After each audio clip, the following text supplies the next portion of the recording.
Hello, it's Sam from CoinDesk. I'm here with Denelle Dixon, who CEO and Executive Director of Stellar, throwing on this amazing event. Denelle, first off, we're kicking off Meridian here in Spain. What are you excited about? What are the big themes? What are the conversations you're expecting to have? What are we going to look at in the next couple of days? Yeah, this is like my favorite time to be able to come together with the ecosystem. Really, really, really excited about the fact that we're really pushing our new brand refresh. So the unlocking human potential is a big part of what the network has always been and what the foundation has always been focused on. But really like identifying with that. Idris Elba is going to be here in one of the first sessions, and really like the mission that we have resonates deeply with what he as a human actually cares about. And so bringing that all together is a really fun part of it. We just have so much that's happening. We have the smart contract platform that we have over 40 developers that are already developing on it that are here, and they're going to talk about their work and see what they're doing. So there's just so many fun things. Also, we have regulators from all over the world that have come to talk about different regulations and different parts of what's happening. So there's just so much, and it just makes me so happy to bring this ecosystem together. Amazing. You mentioned unlocking human potential. That's the theme of Meridian this year. What does that mean to you and in the work that you and the SDF are doing? Yeah, so we've always been focused on financial access, and people get that confused with financial inclusion. We would love to be able to impact financial inclusion, but that is more when you actually touch the human side of it, and we're actually helping to build the foundational parts of it, the access parts, those tools that companies can use to build on, and then they can actually reach the financial inclusion piece. And so for us, it's unlocking not just the potential of the individuals that are receiving these tools and leveraging the wallets and whatnot that are built on the network, but it's also unlocking the potential of the individuals that can build on Stellar.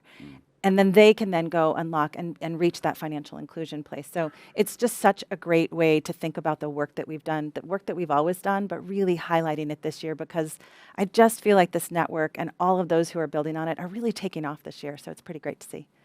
I mean, you and I were speaking at Davos this year in January, and we were talking a lot about Stellar Aid and Stellar Assist and all of the stuff that you guys are doing to bring speed, efficiency, the opportunity to help areas in need quickly.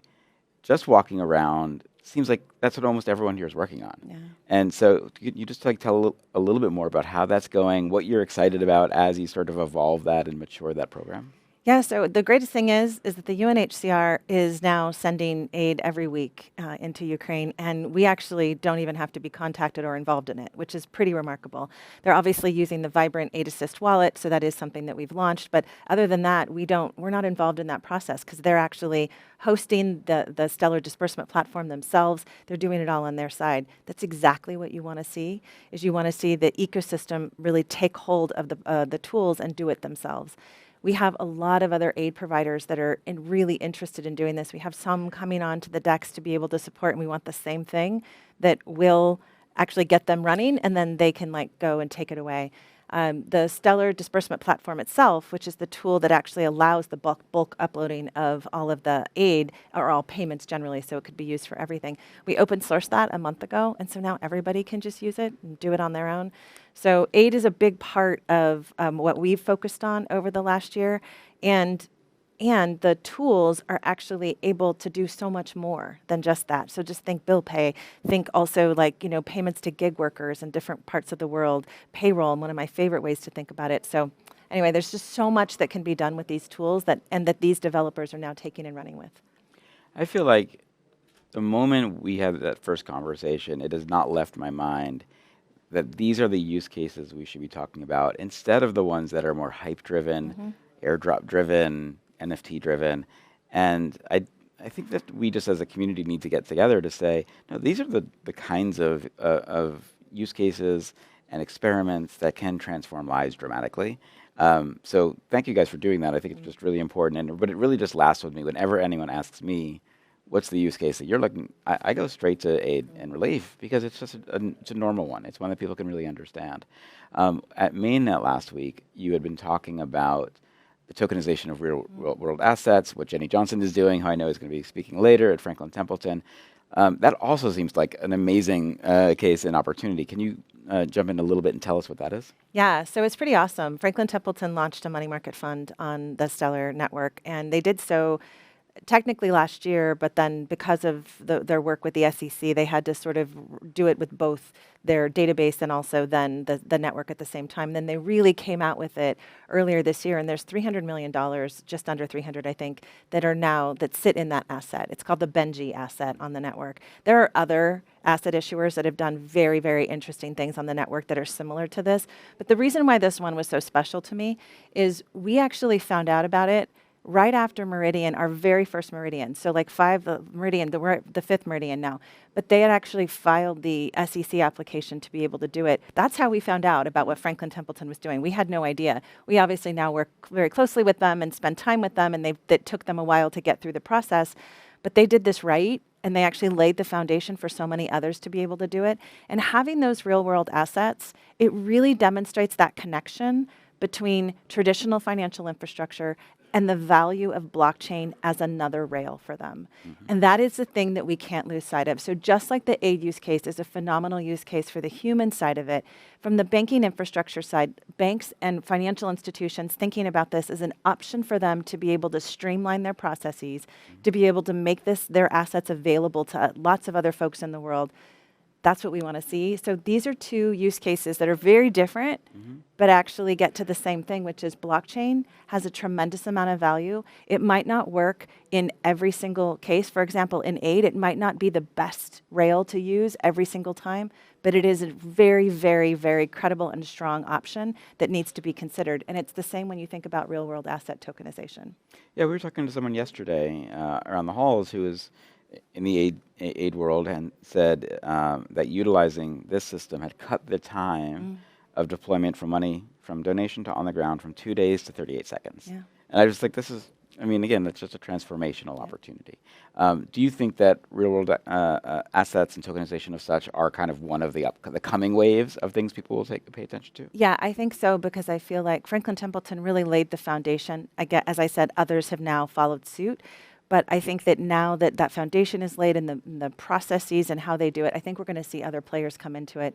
I think that one of the values of the Stellar and other networks that have this option are the compliance tools that are built in that allow them to have what we call authorization required assets, so that they can actually KYC at any stage of the process. So they can stop their asset from, like, you have to KYC first before you get it, which makes it so, whether we like it or not in the crypto and blockchain space, it makes it so that these assets, they can control them a bit more, which allows real-world assets to actually be on blockchain. Mm.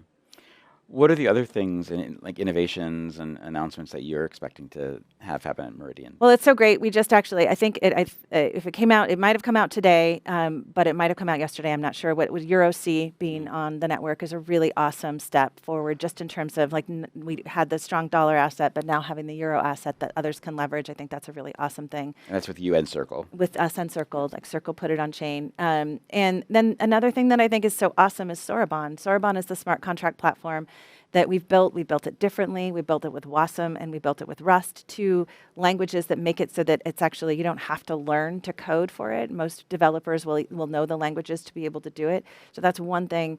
So we can use those communities that already exist. But having that smart contract platform already in testnet, and so we see all this activity there. So we'll highlight that. That'll be a big part of what's happening. So there's just so many things that, and we'll talk about the Stellar disbursement platform and how that came out in open source a month ago, which is great because people can take it to use it for whatever they want. So there's just so much opportunity for this network and for the growth of it. And frankly, what that means is for the growth of blockchain. So it's not just Stellar. We try to focus on the ecosystem at large. And we're here in Madrid. There were just recent events in Korea, in Singapore. It seems like there's a lot of energy ex-US right now. And I guess my question is, do you see that these other markets are really going to be what's going to be propping up crypto for a little while? So I'm going to answer the way I want the world to be. I want the world to be that we actually see stablecoin legislation in the U.S. in October, November time period. If we do see that, then the U.S. is going to show a leadership position, and then we'll actually see more momentum in the U.S. from a regulatory standpoint. Because once we get that first piece of legislation there, then I think market structure will come probably in the next year and a half or so after that, which is great, just because of the elections in the U.S. if we don't see stablecoin legislation come through this year, then I do feel like we're going to see most of the other countries leading the way on regulation, which, by the way, isn't terrible. I mean, MiCA is like a pretty great piece of legislation. They're still working through the details in terms of the consultations. And so we've seen a lot of great pieces of work come out of there and come out of other countries. I would just like to see the US really step forward and take a position on it so that we can have people stop saying things like, we're going to move out of the U.S. By the way, I'll just tell you that I think it's a little silly for us to think that we can ignore the U.S. market. And I hear that a lot. You can't ignore the U.S. regulatory framework, and you can't ignore the market. So we need to figure out how to work with regulators to make this happen. And we certainly are doing everything we can to do that. Fully agree. But going back to these use cases, the sort of non-first world use cases, what's happening in LATAM, in Africa, South Asia, all of these areas are ones where I think when people think mass adoption, they're not realizing that that's the place this is going to come, because the use cases solve so many problems that are just micro problems on the ground. And from just the people who seem to be here, you have a lot of people who are focused on solving those challenges and creating new opportunities for people who are interested on the ground to be able to be a part of the network, to earn extra income. Am I incorrect, do you think, in thinking that that truly is where we will get the majority of people coming in? Yeah, I think what I've always said is that I think stablecoins provide the opportunity for mass adoption because payments are where we're going to see the mass adoption come for blockchain and all the technologies that layer on top of it. And so I think that that's still true. The truth of the matter is when you talk, for example, if you talk to a policymaker in the United States, for example, sometimes they'll say, well, how's it going to change things for us here? And the truth is we have a tremendous number of unbanked in the United States, but like the blockchain technology that we have can be easily leveraged there. But there are other tools that they already have that they're solving some of these problems for them. There are other wallets, that Venmo, PayPal, things that they can actually make and use for that. I think blockchain is another rail, as we've already seen with PayPal, like we see institutions in the United States moving there. But what we don't have is that same infrastructure in other countries. You have it sporadically put in other countries, and we do see it from time to time. But in terms of like mass adoption, blockchain technology and just the wallets and the lending applications and all of these different tools, they solve so many problems that aren't solved foundationally in these regions. And so, yes, I think that we are going to see mass adoption outside the US first, outside the Western countries first, and then we'll see that flow over. And eventually, again, the way that I've always talked about this, and I kind of see it happening now, is it's just another rail.